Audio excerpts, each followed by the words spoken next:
cut them off, ain't lending a hand. Ain't show me no love when I slept in the van. Ran it up, popping the pan.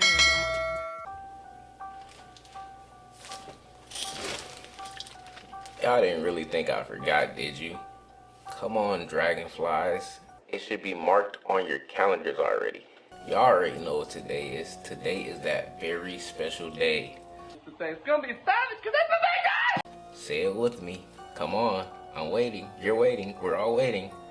Spooky, scary Sunday. And I know y'all already peep. Your boy had to get fresh for the occasion. The occasion. The occasion. Abrasion. Nah, abrasion, cause we cut it. You get it? Abrasion, cause we. That sucked, bro. Don't ever do that again. That's understandable. I get it. You're right. This week's Spooky Scary Sunday is gonna be a dedication to Horror Shorts Party. Now that's a name I've not heard in a long time. These guys been making animations since I've been a kid, and I just wanted to come on here and show them some appreciation. So all the animations that are lined up for today are coming to you by Horror Shorts Party. For all of you that are new here and don't know what Spooky Scary Sunday is, let me tell you. Spooky Scary Sunday is a day where the dragonflies, we gather together, we sit back, we relax, we eat snacks, and we watch scary videos. So if you ever want to be part of this spook, make sure you subscribe to my channel. Go to my subscriber only wall. Hashtag Spooky Scary Sunday. Post a link to a scary video and you'll be able to get a shout out on our road to 10K followers. We're at 615 right now. We amassed 100 subscribers yesterday in just one day. So follow me on this journey. I love you guys. I'm not gonna waste any more of your time. So sit back, relax, grab some snacks, and get ready for the spook.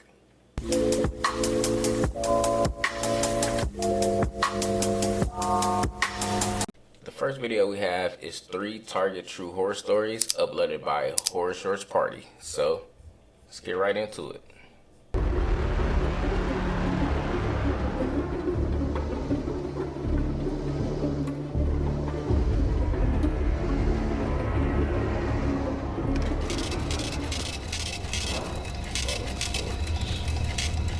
Horror Shorts Party. True Target Horror Story 1. The mentally ill Target customer. Sometimes, my dad makes me run errands with him. He took me to Target and told me to wander around while he went shopping. All I had to do was meet him at checkout when he called. Without a doubt, the most interesting place at Target is the electronics section, so I went straight there to look at stuff. It was completely dead back there. The whole store was pretty devoid of people really, at nearly 9 p.m. However, I was not alone. A few aisles down, I heard some people arguing. Upon eavesdropping, I concluded it was actually just one person talking to themselves. I knew it wasn't the smartest idea to get too curious, but boredom got the best of me, so I started sneaking closer. It didn't take long to find him. Sure enough, he was alone, seemingly lost in his own world. A tormented, violent, drug-addled world. It's not like I'd never seen a crackhead before, but I'd never seen one in Target. He was entirely fixated on a display of athletic accessories in the middle of the aisle, talking to it, threatening it. I should have been more careful to not be seen, but I was a bit awestruck and fairly confident he had almost no peripheral vision to speak of. I watched him for almost a minute, his jaw clenched and his fist curled in anger as he stared down that 10-pound kettlebell like it owed him money.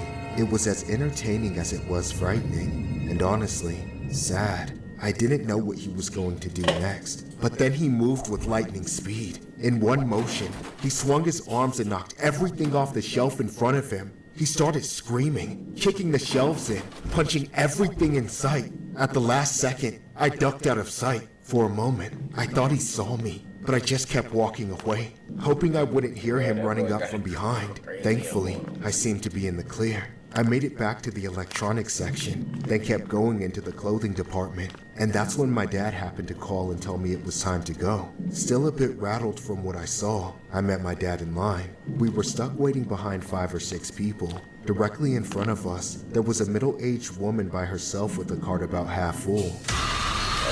And then somebody slammed her head against the counter. It was the same crackhead I saw 2 minutes ago, beating her face into the conveyor belt and strangling her. I stood in shock as he kept pummeling her without mercy. She went unconscious almost instantly, but that still didn't stop him. My dad shoved me backwards and lunged in to help all at once. He threw his fist into the crackhead's face and jumped on top of him, trying to pull the guy off. But even my dad couldn't do it alone. For a second, I thought I should join him and help, but I hesitated. Was I strong enough to make a difference? Or would I just get in the way? Before I could make a decision, 3 other guys had rushed over and piled on. By then, I knew I couldn't make a difference. It was already an absolute cluster of violence, and somewhere at the bottom was that woman they were trying to save. I could barely even see her anymore. Not knowing what else to do, I stepped back and started to record. Get off her! Let her go! She has to die! She's gotta die! Shit. Bro, this isn't real. This can't be happening. Enough! Stay back! Just stay the hell away from her! Leave me alone! You should be thanking me!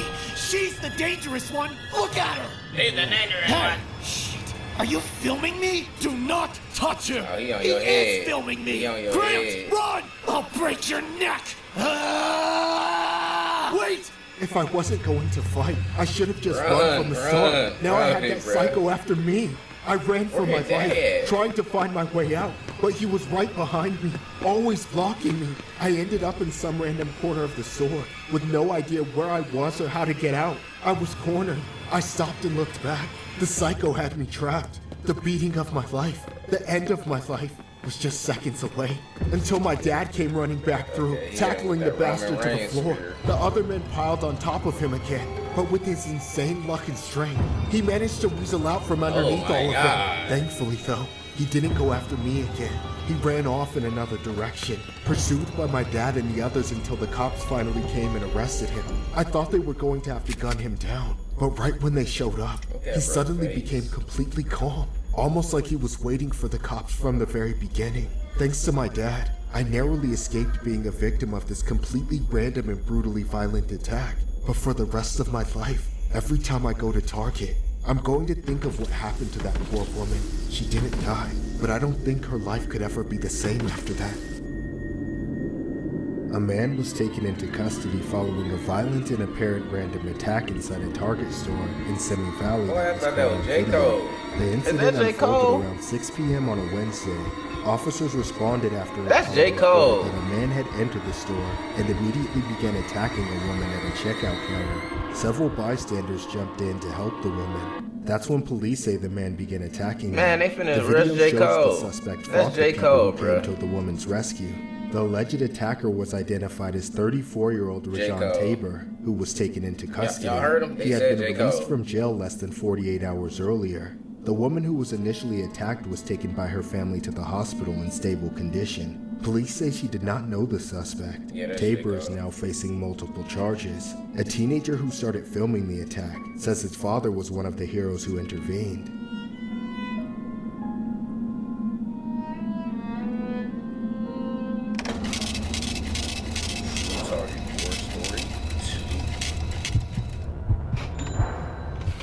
The Target Contamination Creep. Before I moved to Phoenix, I lived in a small town in Arizona and worked at Target. I found the closing shift to be calmer in general. But of course, even in a small town, some strange people crawl out of the woodwork after dark. There's one night that still gives me nightmares. It was a tedious shift. I just wanted to go home, and in a little over an hour, I would finally get to do just that. When I first saw her, I was pre-closing, running the vacuum near the front of the store, close enough to see the outdoors. A tall, pale man in his balding 50s. He stared right at me. That's when I realized he was walking straight toward me. I felt an electric shock of fear as I realized just how damn tall this guy was. He had to be almost 7 feet. And there I was, barely average height, frozen in place like a deer in headlights. He ripped the vacuum out of my hands as if I were a baby, saying something I didn't quite comprehend at first, but would make a lot more sense by the end of the night. Turn that death trap off! I won't let you mind control me! I'm sorry? Then he just walked off like it was nothing. My best guess was he thought it was disrespectful to run the vacuum near customers. Everyone around just kind of shrugged, so I tried not to take it too personally. For the next few minutes, I walked around and pretended to look busy. I kept running into that same guy, too. Each time I rounded a corner and saw him, I did a complete 180 and left him alone. I didn't ask him if he needed any help. I didn't question why he was touching everything and not picking any of it up. However, about the fifth time I ran into him, I could no longer ignore him. His actions were in plain sight. If I let it slide this time, I might get more than just fired. I might actually get arrested, because what I saw him doing was that serious. He was pulling food out of the freezer, opening the packages, and pouring in some kind of mystery liquid.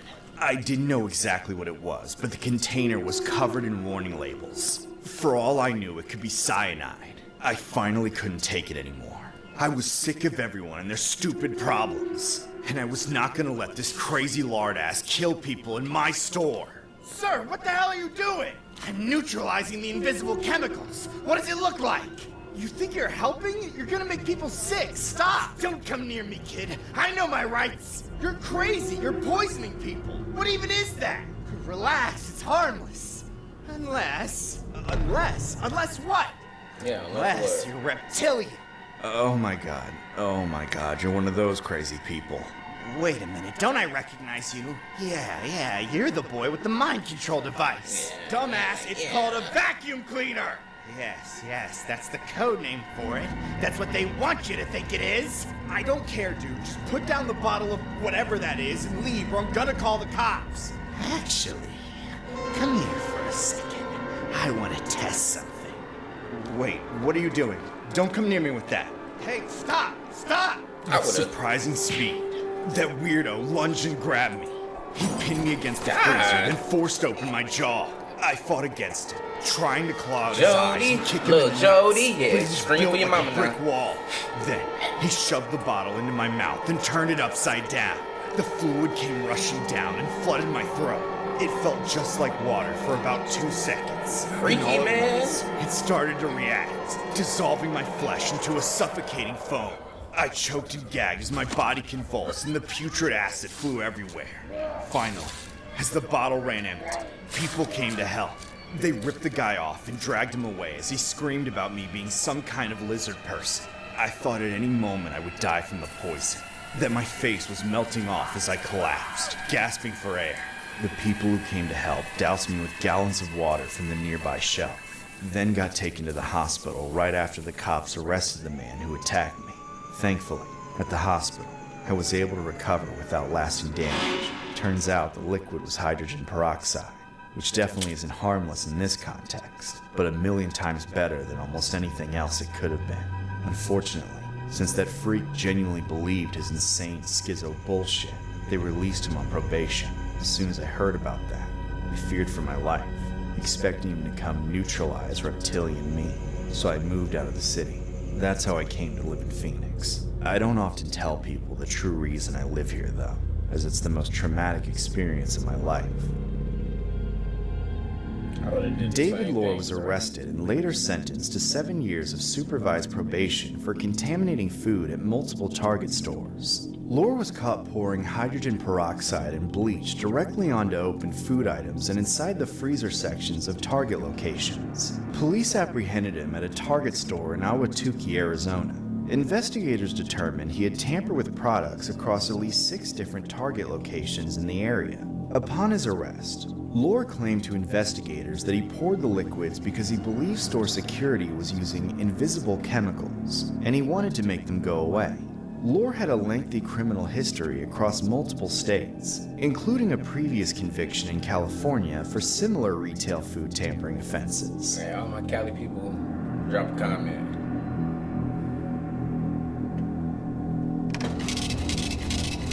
Target 4 story. The viral Target girl incident. I would go to Target a couple times a week. The last time I went, I pulled into a parking spot maybe 10 or 12 spaces from the front. The lot was crowded, but I managed to find 2 empty spaces next to each other, which made it easy to swing in. Within 2 seconds, another car pulled into the spot next to me. That by itself wasn't strange, it being a busy parking lot, but it was the kind of car, a huge, old pickup truck, and the way it flew in, that struck me as odd, just weird. Anyway, I hopped out and started walking to the entrance, reminding myself what I was getting, just a gift for my boyfriend for our 6-month anniversary, and maybe a thing or two for myself. I wouldn't even need a basket. I could carry everything in my own 2 hands. As I walked in, glancing over my shoulder, I noticed a gross man walking through. He had the same visual vibe as the truck that parked next to me. Boxy, a bit dirty, looked like he always smelled kind of bad, so I assumed him to be the driver. I knew it was probably just a coincidence that we entered at the same time, since we walked a similar distance. But I still decided to pull out my phone and call my mom, just to seem less alone, less approachable. Switching from a stroll to a brisk walk, I left that weirdo in the dust and went shopping. I didn't stay on the phone with my mom for too long, as I needed both hands to carry stuff. I got my boyfriend a portable speaker so we could listen to music together, as well as a roll of wrapping paper. Then I got myself a new perfume and a nice bar of soap. All the while, I kept seeing that same guy out of the corner of my eye. He was never too close, and always seemed to be going somewhere, so I couldn't be sure if he was following me or not. I wished I could call my boyfriend, but with all the stuff I was carrying, my hands were too full. I didn't want to drop one of the expensive things and break it. I decided to just get out and be quick about it. After all, it was broad daylight, with hundreds of people around, so what was the worst thing he could possibly try? At checkout, I only had to wait in line for a couple of minutes. I didn't see the weird guy around me anymore, so I figured I was just overthinking it. Outside, it somehow felt 10 degrees hotter and 10 times brighter than before. I squinted but could still barely see. It was absolutely blinding. I kept thinking that I only had to deal with this unholy summer heat for a few more weeks. Then I would be off to college up north with my boyfriend. Once I got to my car, I gently laid the stuff into the passenger seat, then walked around to get in on the driver's side. I opened the door and sat down, but when I got to pull the door closed, it got stuck on something. Looking out to my left to see what the hell it is, I saw the barrel of a gun pointed at my eye. Standing behind it was the creep who really had been following me in the store. And there was his truck right behind him. Despite knowing he could pull the trigger and end me in a split second, I screamed, but only the tiniest, most unhelpful sound escaped my lips before he had his hand gripped around my throat and began squeezing the life out of me, right in that Target parking lot, in broad daylight. He hadn't just cut off my air, but my blood, the nerves in my spine too. I was fading out in seconds, feeling my body go cold as I tried and failed to command it to fight. Seeing nothing but a gun in the lower half of the man who was killing me, I thought that was it. I was going to die right there. No warning, no chance. The darkness engulfed me, but it didn't take me. Not then. I hadn't died yet. I had gone unconscious, but there was still life in me. I could feel myself coming back from the brink. I was getting a second chance. Only I couldn't have been dealt a worse hand when I woke up.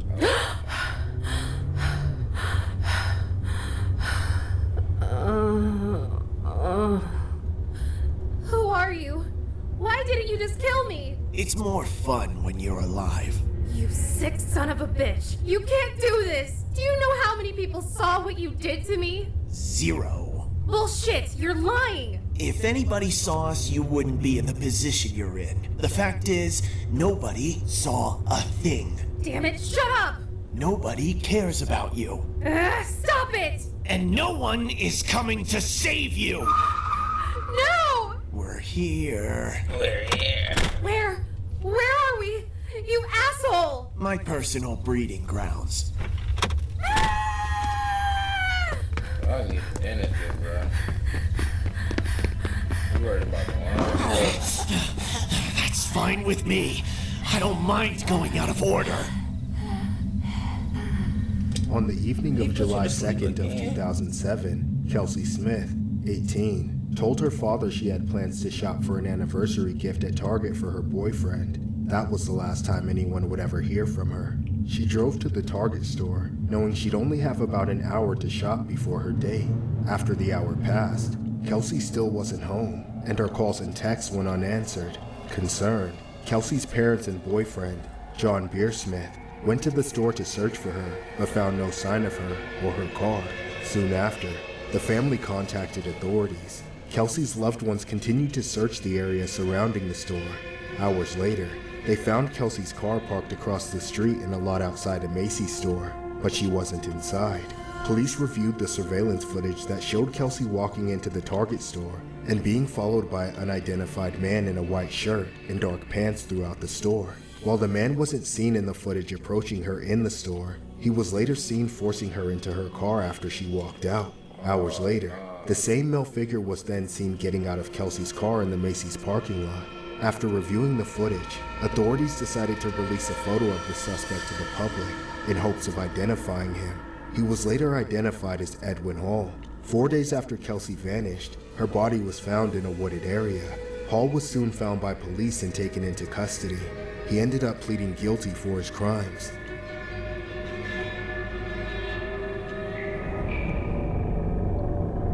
Check out my merch, please.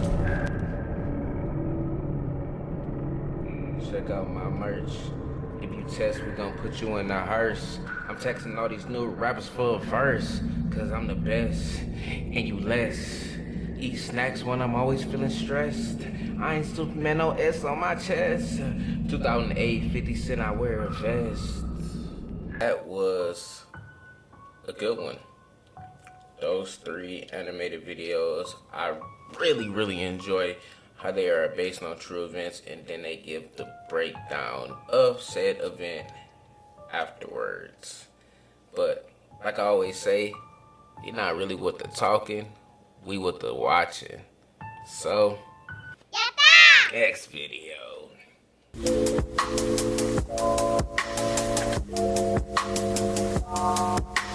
Next video we have is 3 Popeyes True Horror Stories, uploaded again by Horror Shorts Party. Before we dive into that, you know what we gotta do for Spooky Scary Sunday? We gotta take a snack break. You're gonna feed me. So, I ain't got no fruit snacks this week, but got you this. Got you a fruit roll up. Just for my dragonflies, huh? Take that. If you're here, take this. Take it. Take it. Take the fruit roll. Take it.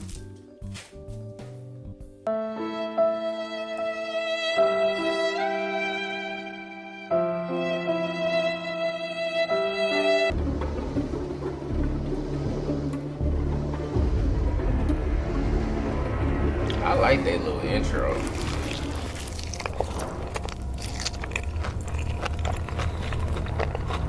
Shorts Party. True Popeyes Horror Story. The extra Popeyes ingredients. I love Popeyes, or I did, until my last visit ruined it for me forever. Thinking about it still makes me sick, but I will suffer through retelling this memory one more time. I used to eat at Popeyes probably 3 or 4 times a week. There's a location just down the road from me, making it very convenient. It had been a long day. I was stuck late at work for 2 entire hours. I didn't even have time to eat much during my lunch break, so I was starving. As late as it was, I knew there was no chance I'd be able to cook dinner, since I was already... About that. And y'all will see me like adjusting the camera, dragonflies, and doing like natural things that I would naturally do if I'm watching this by myself, because I want to basically, I want y'all to have that comfort like I'm inviting y'all into my home. I don't want to do too much editing, too much clip out. I want the experience when y'all watching me to be genuine, you feel me? Me going to take a bathroom break, drinking. But no, this is a safe space. We sit back, relax, eat snacks, and we get ready for the spook. So, Let's get back into it. Craving Popeyes, I figured I'd go in and eat. When I stepped inside, I was greeted by an empty restaurant. No line whatsoever, except there was nobody at the register either. It was almost like they were closed, but I simply couldn't have that. I went up to the counter and called for an employee. Maybe in my hunger, I didn't realize that shouting so loud would come off as rude. There's a chance that's where it all went wrong. A few seconds later, a single employee came out from the kitchen. I unfortunately recognized him as someone I had some issues with before. He was a scrawny, greasy little guy, but he had that tiny dog syndrome that made him think he was hot shit. He recognized me too. His rotten smile and wandering eyes violated me without even touching me, and before he even spoke, I knew where his mind was going. He had tried flirting with me before, but I was wholly unprepared for how bold he would be now that we were alone. Welcome to Popeyes. How may I take you? Ugh, I'm very hungry. So can you take my order, please? Of course. A classy lady like you must be wined and dined first. What would you like? I got Hennessy in the back. I don't drink. I want fried chicken. Well, you see, we're out of chicken for the night. What? Then why are you open? We're not. It's just me. Why do you think everyone else cleared out? Or did you think I reserved this whole restaurant for you? Oh, that's it. I'm out of here. Wait, don't scurry off just yet. We have substitutes. Let me guess. Impossible chicken? Actually, we've branched off into other meats. Real meats. I'll let you try some of mine if you just, Enough! Freaky, Stop man. playing games with me. I'm here for one thing and one thing only. Fried chicken. So either give me a number 4 large or take all your stupid jokes and shove them up your ass. I had never blown up on a food service worker like that before, though I felt like my Karen moment was fully justified. That guy was always a creepy little deviant, but he crossed the line that night. The rest of the interaction continued in silence. He didn't seem to have anything else to say, but an irritating smirk remained on his face. I figured he was just trying to come up with some other smart-ass innuendos. I was just thinking to myself that there was no way I was going to try ordering anything else from him. After the transaction was finally complete, he went back to make the food. It seemed like he was the only person working after all. I wondered if he was going to spit in my food or something. I laughed to myself, thinking he would probably like it if I spat in his food. Several starving minutes later, the creep returned with my order. I went up to the counter and grabbed it without saying a word or looking him in the eyes. Even as he stared at me with that disgusting look on his face, he also watched me pour my drink, not moving from that spot. When I sat down with everything, he was still watching me like he had nothing better to do. I flipped him off. Then I took the first long-awaited bite of delicious fried chicken, but something was wrong, very wrong. Oh God, I hate it so much. It was hairy and crunchy on the inside. The first bite cracked something open, and all this rotten sludge came oozing out. It coated the back of my mouth before I could spit it out, but then after I gagged and threw it back up on the table, what I had just been chewing was suddenly staring me in the face. It was the head of a rat. I threw up everywhere, trying to get the rat brains out of my mouth. I rinsed it out with Diet Coke, but the taste didn't go away. It just combined. When I realized nothing was going to put me out of my misery, my only other option was to kill that son of a bitch that did this to me. I looked back at the godless creep. He was laughing his ass off. I ran after him, but the slimy bastard was too quick. He barricaded himself in the office before I could get to him. As a last resort, I gave up and called the police. I took pictures of everything. I wasn't going to let that sicko get away because of a lack of evidence. If I can't pummel him back into the gutter he crawled out of, I'm going to send him to prison and sue him and Popeyes for every possible penny. Not that I'll ever be able to eat my favorite food in the entire world, ever again.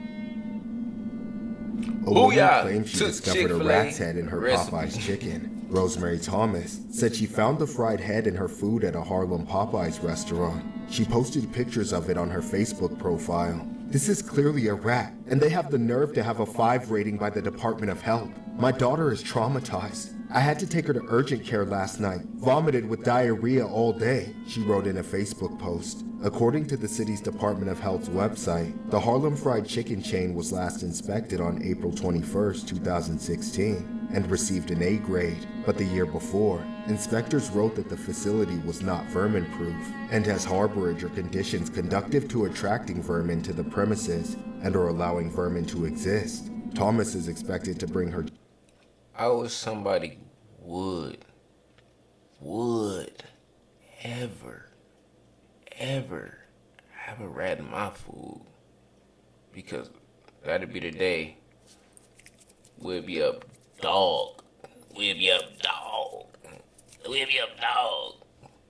Chicken to the restaurant Monday and meet with the franchise owner to test it. The health department has mentioned it received a 311 complaint regarding the Harlem's Popeyes and sent a public health sanitarian to investigate it further.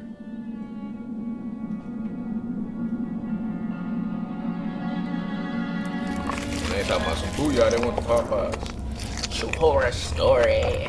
Popeyes horror story. The Popeyes biscuit incident. Popeyes was my first job.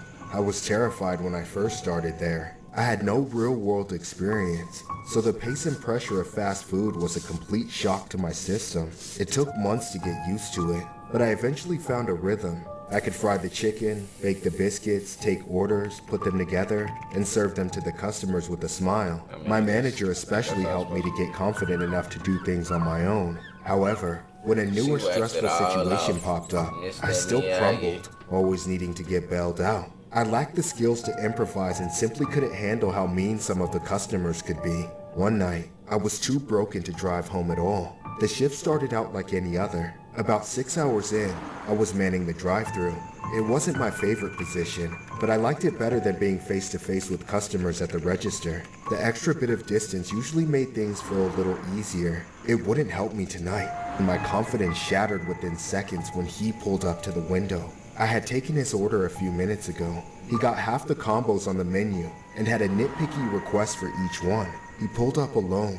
As he rolled up, there was a gappy smile on his face, but it disappeared the second we made eye contact. This guy already didn't like me, and I had the pleasure of finding out why. Hey, your total comes out to... Where's the girl? Excuse me? What girl? The baddie I was talking to on the speaker. Where'd she go? Sir, I don't know how to break this to you, but it's kind of a sausage fest back here. You were talking to me. What? Well, I guess the heart wants what it wants. Why don't you put on a wig and a skirt, and then I'll paint your face for you. Sir, Call me Daddy. No! your total is $94.75. Huh, you think you're unbreakable. Here, take it. Don't worry, it's real. And there's plenty more where that came from. All my coworkers heard my outburst, but they didn't hear what that creep had said to me. They just looked at me weird and asked if I was alright. I told them I was fine. In fact, while I was helping to put together his massive order, I had an idea on how to get back at him. I gave him the burnt biscuits that had been sitting out for hours. They were basically bricks, but I figured he wouldn't notice until he got home and bit into one. I was wrong. With all his bags ready to go, I returned to the window, trying to keep a straight face. I ignored his creepy comments and handed him his food. Then I closed the window and walked away, pretending to be busy. 30 seconds later, I walked back, expecting him to be gone, but he was still there, with an angry look on his face. My stomach dropped. He must have looked through his food and found the burnt biscuits. I should have known. He was a Karen. Karens always check their food so they can complain. And now I had to open the window and deal with him all over again. I'm sorry, sir. Is there something wrong with your order? You're goddamn right there's something wrong. You useless bastards gave me a bunch of burnt biscuits. How the hell am I supposed to eat this shit? You better make me fresh biscuits right now and do it right this time or I'll split your ass in half. I'll do it. I'm sorry. Just let me go. I collapsed on the floor right then and there and had a full-blown panic attack. I would have to remake his entire order just to get him to stop being mad. Luckily, my manager saw the whole thing go down. The freak only let me go because my manager was rushing over. He even drove away from the window, but people were saying he was still out there. I felt like he was going to come in and kill me. But again, my manager looked me in the eyes and told me everything was going to be fine. He was going to go out there and have a word with the guy. With the way he said it, I believed he was really going out there to fix things. I couldn't bear to watch. All I could do was listen from my little hole under the window, terrified by every sound of their voices. Why'd you put your hands on my employee? I should call the cops. Stop Stop defending them. They were asking for it. Shut the hell up. Hey, stay back, asshole. Oh. No, you're gonna be sorry. He shot our manager. The second I heard it, I curled up into a ball and hid like a coward, while everyone else ran away. I knew for sure that man was going to come inside and hunt me down. It would happen any second now. But someone across the street had called the cops. They came and found the man had already fled. My manager was dead. Nobody had even tried to help him. Ever since then, I can't stop having panic attacks as I relive this nightmare. Despite the fact the man was arrested, I still can't shake this overwhelming shame and guilt. My manager went out to talk to him on my behalf. My manager died because of me, all because I got mad and gave a customer some burnt biscuits. A Popeyes manager was accused of shooting his co-worker over burnt biscuits. Rodney Wood, 22, was arrested and charged with attempted first-degree murder. The shooting happened at around 6 p.m. on May 11th at a Popeyes restaurant on South Boulevard. A witness, who was a customer at the time of the shooting, told police the altercation stemmed from an argument between Wood and another employee because of overcooked biscuits. The witness reported that both went outside after one challenged the other. That employee was rushed to the hospital in life-threatening condition with critical injuries. He then underwent emergency surgery. When officers arrived at the restaurant, Wood was gone. According to other witnesses, Wood ran away, but police found and apprehended him within the same shopping center. Wood claimed that once he and the manager had stepped outside, he was punched in the face 3 times. He then allegedly fired 2 warning shots that were not intended to kill. The 2 allegedly had conflicts in the past. Booyah! Popeyes Horror Story 3. The Popeyes drive-thru incident. I'd been working all day with my kids waiting at home. I didn't have the energy to cook. My only decent option was to stop and get something for us to eat. Luckily, there was a Popeyes on my way home. To be honest, when I saw the line of cars wrapped around the building, I should have passed Popeyes and tried my luck at something a little less popular, like Burger King. But I was already craving fried chicken, so I got in line and waited, inching forward, burning gas, responding to text after text from my daughter asking when I would be home. People were honking, leaning out of their cars to see what the hell was taking so long. It was too late to go inside. The drive-thru was our only option. Finally, when I at least got to where I could place my order, I thought I was making progress, but I started to get the idea of what was happening on the other side of the line. Hello? Are you there? Can you hear me? Hello? Bitch, wait a minute. Oh, sorry. I'm coming, baby. What do you want? Okay, can I get 2 family meals? 2? Nah, you can go on a diet and get 1. Really? It's for my kids. I don't care how many kids you got, ho. I ain't making all that. Look, I'm sorry. I know you're busy, but I just worked a double and my kids have been waiting for me to bring dinner home all night. Yeah, whatever. Nobody wants the sob story. Just pull up to the window. Okay. So then 2 family meals, right? Stop holding up the line and pull forward. All right, damn. After being verbally abused by the woman working the drive-thru, I lost all sympathy for the employees. When I finally turned the last corner and could see the end, I was also able to watch what orders were being handed out. None of them were that big. I know I ordered a lot, but everyone else just had 1 small bag and a drink. Even more reason to believe this was all due to the incompetence and laziness of the people working inside. I knew if I had their work ethic, I would have been fired 10 times over that same day. But here they were, wasting my damn time. At last, in spite of everything, I made it to the window. The nasty bitch behind it didn't even say anything to me. She just stuck her hand out, not even looking my direction. But I still slapped my card into her hand so I could get my food. She swiped it, gave it back to me, then slammed the window and disappeared inside. I had my receipt which showed a charge for 2 family meals, which alleviated one concern. I just had to wait for my food. It took forever. It almost felt like it took just as long sitting at the window as it did getting through the line. I was so exhausted I think I was about half asleep, when all of a sudden, the window flew open, and they threw the bag into my car. I could smell it, the delicious fried chicken inside. At least they didn't screw that up. But still, something was wrong. The bag was too light. This couldn't be 2 whole family meals. I tore the bag open and counted everything. Sure enough, those bitches only gave me 1. Immediately, I turned back to the window and started shouting at them to come back. I knew it was rude, but I had been dealing with their shit for half an hour. Hello? Get back out here. I said 2 family meals. 2! What the hell are you still doing here? You got your food. Now get out of here. You're holding up the line. I'm holding up the line because you didn't give me what I paid for. Huh. Well, now you're gonna get what you deserve.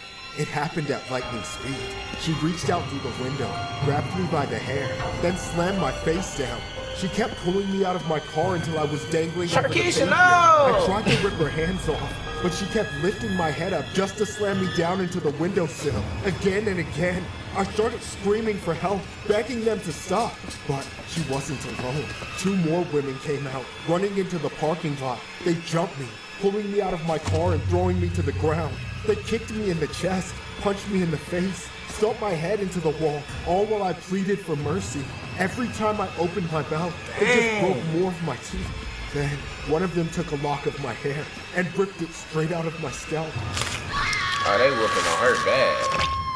I thought I would never make it home to my kids. By the time they were finally pulled off and arrested by the cops, I was half bald, unable to move.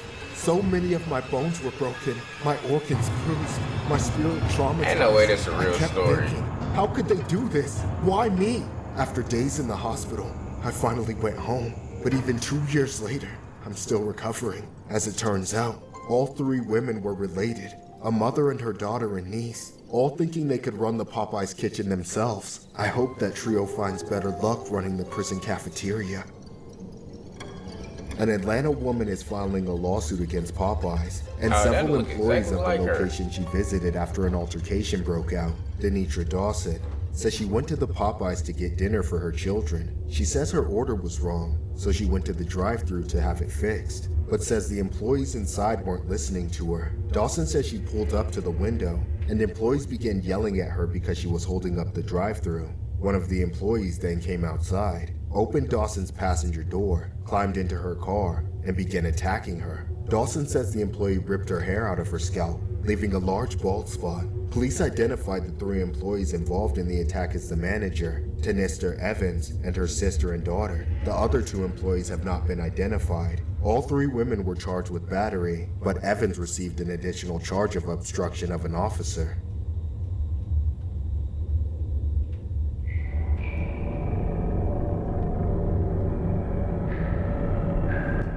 Y'all already know what it is.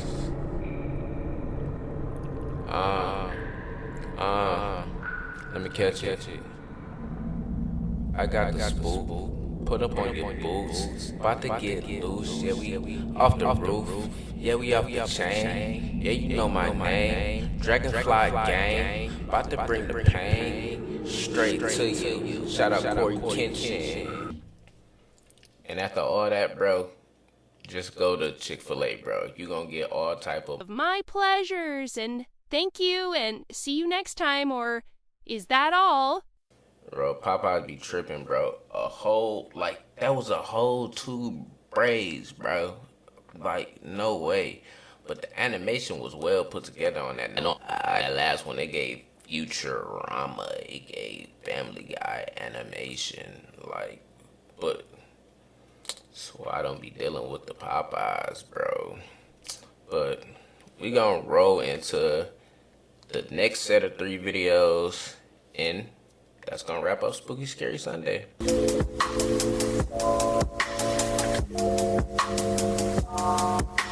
Alright, next one we have up is 3 creepy true TikTok horror stories. So let's get into it. I hope y'all had a good time on this Spooky Scary Sunday. I love enjoying my Sundays with you guys. Sundays/Mondays, but let's get into it. Horses party. Do it in my Kevin voice. True TikTok horror stories. 1 year, man. It's your boy Kevin Gates, retarded, the creepy TikTok spreader, you heard me.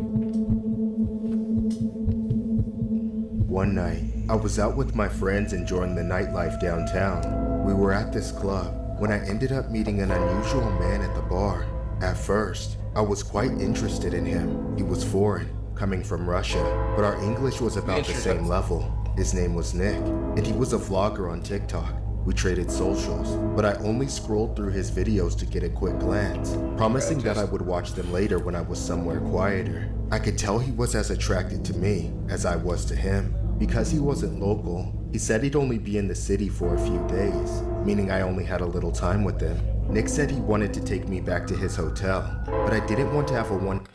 See, that goes to show you that if you're a TikTok vlogger and you got a lot of followers, you can look like anything. You can look like dog right here, and they gonna want you.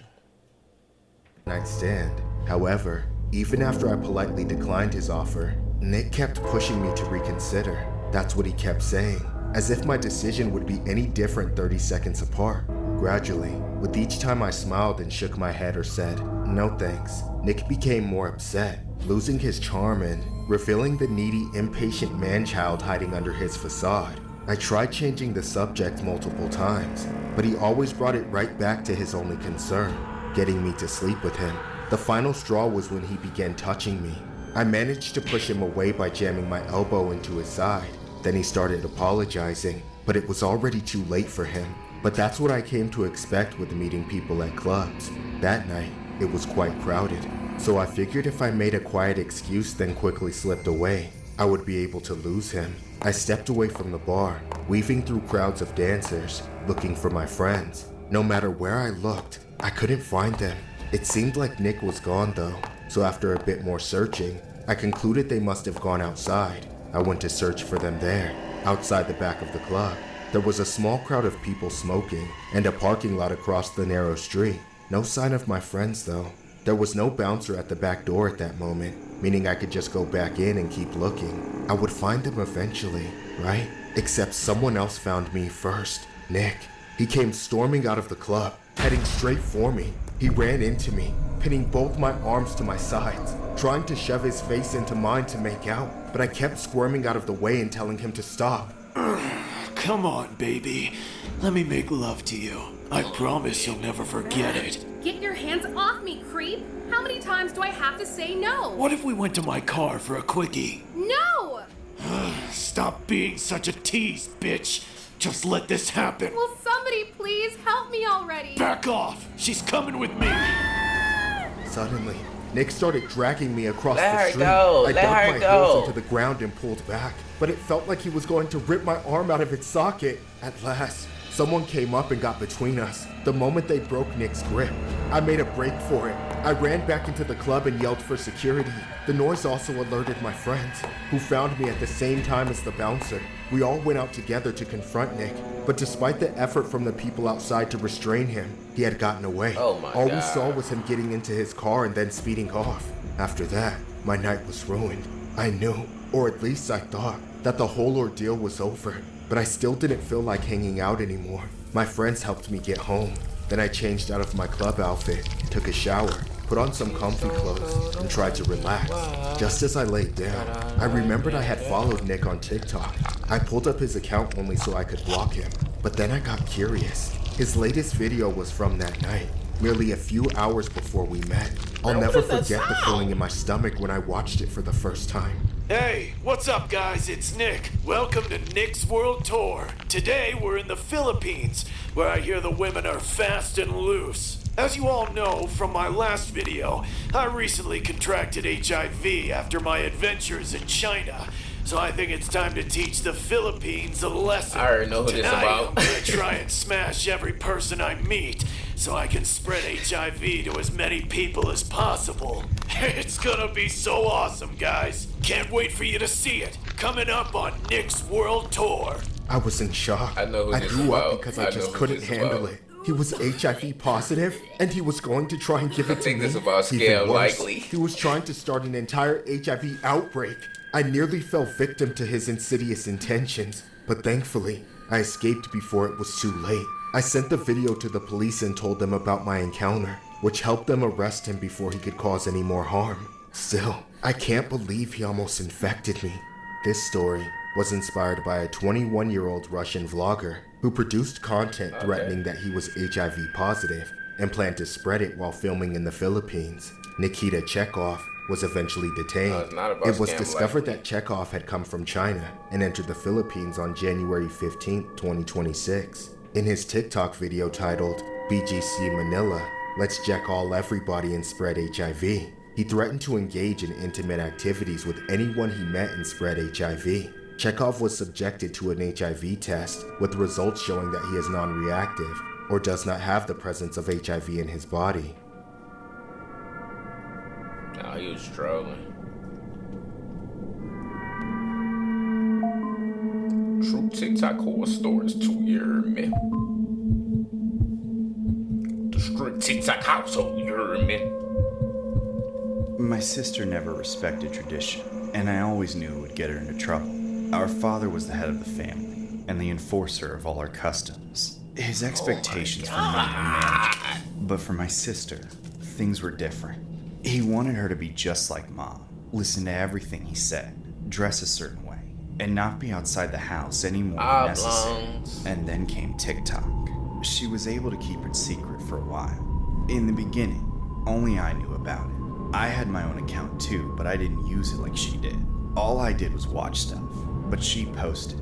I saw her doing all the trendy dances, lip syncing, and wearing outfits she borrowed from her friends in her videos. When her father discovered her account, he was more furious than I'd ever seen. As usual, I disagreed, but in silent compliance. When he ordered us to delete TikTok, I did. My sister, however, didn't. That became the source of the greatest rift the family had ever suffered. It went on for days, maybe years, just constant fighting. Mom took Dad's side, but she was too passive to say much. And though I was on my sister's side theoretically, I didn't want the problems. In private, I told my sister to just delete TikTok and let the issue be resolved. She was old enough that in a few years she could move out and start her own life, do whatever she wanted, but she didn't want to wait that long. One day, I was doing my best to chill in the living room. Despite the perpetual tension in the house, my sister was in her room, hiding. When my father went up the stairs, I knew he was about to restart the TikTok issue. Immediately, a screaming match broke out. I was so sick of it, I tried to tune it out as soon as it started, but I couldn't. Not this time. That day, my father took things further than ever. Upstairs, I heard fighting, physical fighting, bumping and scuffling, shaking the walls of the house. Something was wrong. I ran up to her room and found the door locked. He had trapped her in there. Hoping the door was flimsier than it looked, I reeled back and slammed into it. It took a few more painful attempts, but I finally broke through. On the bedroom floor was my worst fear realized. My father was strangling my sister. I had to stop. I had to save her. Dad, stop! You're gonna kill her! Leave me alone! I have to do this! No, you're insane! Get off! Using every ounce of strength I had, I ripped my father away from my sister. I had to claw and kick and punch him to get him to stop. Then I had to stand between them to keep him from attacking her again. Finally, he accepted defeat and ran out of the room. I went right to check on my sister. She was in shock, wheezing and coughing, trying to catch her breath. But she was okay, conscious and okay. I helped her sit up, told her everything was going to be fine. And then for the first time in what felt like forever, we had a genuine conversation as siblings. Thanks for saving me. Don't mention it. It was the least I could do. You got that right. I'm sorry it took so long. I just never expected him to, you know. It's fine. I didn't either. This might be a bad time, but do you think you'll delete TikTok now? Are you kidding? Yes! That shit is not worth it. Just so this doesn't happen again, right? Yeah, but as soon as I move out, I'm gonna... No. No, what have you done? Quiet. She brought shame to this family. You gonna do the same? No, sir. Then be a good son and help me. I didn't know what else to do. I had a backbone for just a moment, but then I lost it. I was a coward. I helped my father stage my sister's body with the gun to make it look like she shot herself. Then we turned the lock on her door and closed it, leaving her in there. When we returned to the living room, Mother was there, acting like nothing had happened. Father and I wiped the blood off our skin. The three of us sat on the couch. Then my father calmly called the police. That's when the theatrics began. We all pretended to be a loving family shattered by a sudden tragedy, distraught with grief, as if we'd been unable to stop something terrible. like we hadn't done it ourselves. The police didn't buy it. My father and I had a few days of freedom before we were caught in our lie. We were both arrested. He'll probably die in prison, but I got a lesser sentence for helping him cover it up, since I'm not the one who pulled the trigger, the one who wanted this to happen, all over something as simple and stupid as TikTok. I don't object to my fate. If anything, I deserve to rot for the rest of my life too. But one day, I will get out. And honestly, I'm terrified of that day. I have no idea what I'll do with myself. A man who recently moved his family back to Pakistan from the US has confessed to taking out his daughter because he disapproved of her TikTok videos. Anwar ul Haq was charged with murder after he admitted to taking out his daughter Hira with a firearm. He initially told investigators that unidentified men were behind the shooting. The father said he found his daughter's posts objectionable. Police said they were looking at all angles, including the possibility of an honor killing, which is not uncommon in the country. Hundreds of people, most of them women, die in so-called honor killings in Pakistan each year. These killings are usually carried out by relatives who say they're acting in defense of their family's honor. The victim's father's brother-in-law was also arrested in connection with the killing. If it is found to be an honor killing and they are found guilty, the men will face a mandatory life sentence.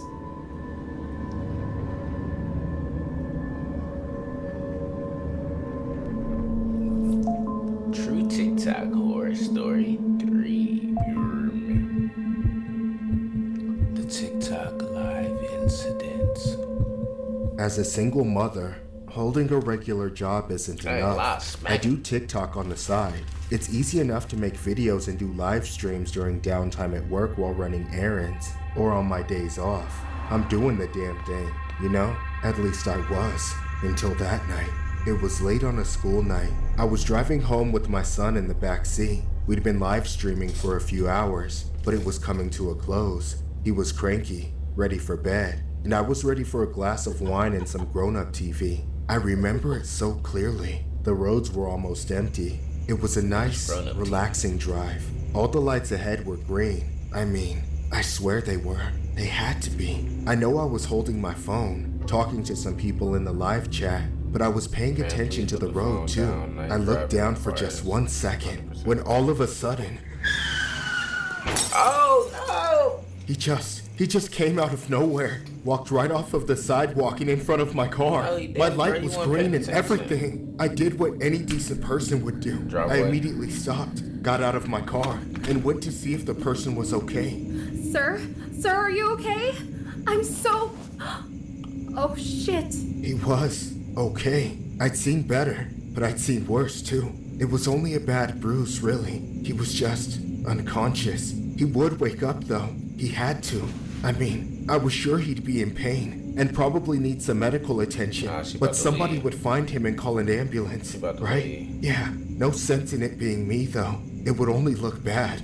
Not like he would be able to identify my car after that little concussion anyway. Besides, I had my son in the car and, oh no, all those people on the live stream, for sure they were wondering what happened. I had to go back and explain everything. Mom, is that man okay? Yes, baby. He's just sleeping. Like you'll be sleeping when we get home. Mommy, I don't want to sleep like that. Shh. It's fine. Don't cry. Don't cry, baby. By the time I got back in the car, the live chat was going crazy. Everyone kept asking what happened. I had to tell them. It was just the right thing to do.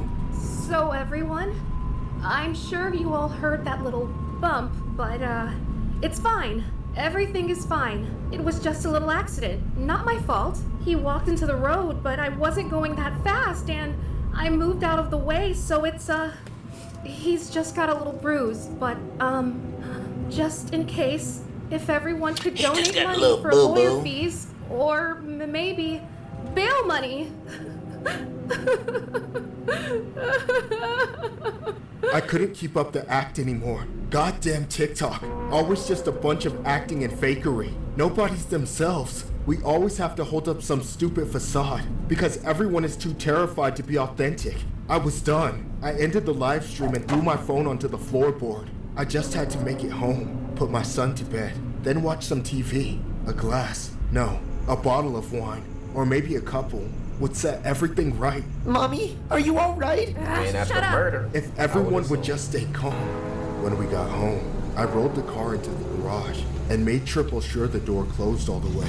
Wouldn't want anyone snooping around and seeing my cracked windshield and all the blood. I mean, bug guts on my car. That would be embarrassing.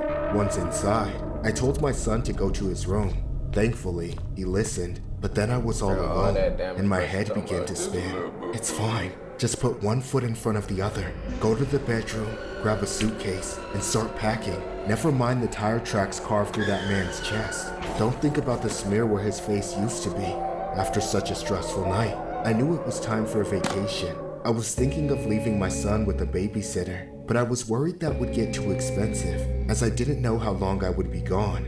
Unfortunately, the answer was laid out for me. Early the next morning, long before the sun rose, I was still awake, packed and ready to go. I had a plane ticket to Spain. My Uber was outside, ready to take me to the airport. However, when I opened my front door, two policemen were waiting for me. They were there to take me peacefully, and the other 4 cop cars behind them were there in case things went differently. I figured I had traumatized my son enough. No need for his mother to be gunned down in front of his own home. I went with the police, and ever since then, I've been in jail. Maybe one day, I'll get to see my baby again. A tragic incident in Zion, Illinois has sparked outrage after TikTok content creator Tynesha McCarty-Roten allegedly struck and killed a pedestrian while live streaming. The video reportedly captured the moment of impact, followed by her saying, "I just hit somebody." Authorities later identified the victim as 59-year-old Darren Lucas, who died from blunt force injuries. Tynesha McCarty-Roten, a 43-year-old TikTok content creator known as Tea Time, has been charged with 2 felonies. Following the incident, the driver remained at the scene and called emergency services. However, she reportedly later held another live stream asking for donations for mental leave. The police department confirmed the video, and despite the driver's claim that she had a green light, evidence indicated she violated traffic signals while using her phone.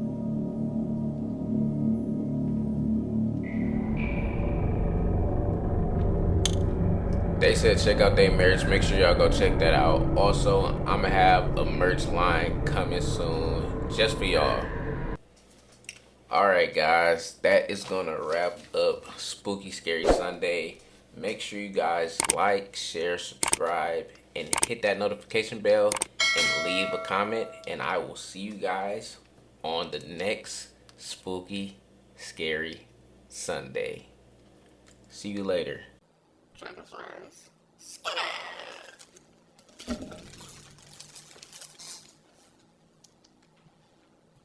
So production #1.